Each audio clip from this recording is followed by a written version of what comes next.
मळलेल्या कपड्यामध्ये शिर्डीमध्ये आलेल्या एका फकीरानं आपल्या जगण्यातील संपूर्ण कमाई साईबाबांच्या चरणी अर्पण केली। नरसिंगराव बंडी असं या अवलियाचं नाव आहे। साईंच्या दरबारामध्ये फाटक्या कपड्यामध्ये आलेल्या या माणसानं थोडे थोडके नाही तर 3 लाख रुपये साईंच्या चरणी अर्पण केले। त्यांची ही देणगी पाहून सगळे चवाक झाले।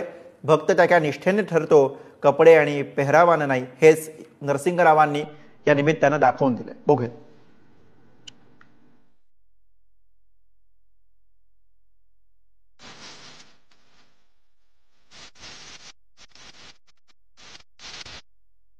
ही गोष्ट आहे एका फाटक्या कपड्यातल्या श्रीमंत मनाच्या माणसाची।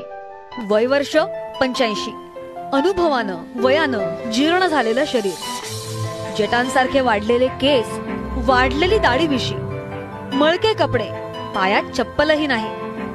असा हा माणूस बाहेरून पाहिला तर एखाद्या मजुरासारखा किंवा भिकारासारखा वाटेल, पण साईबाबांच्या दरबारात आलेल्या या माणसानं त्याची श्रीमंती मात्र दाखवून दिली।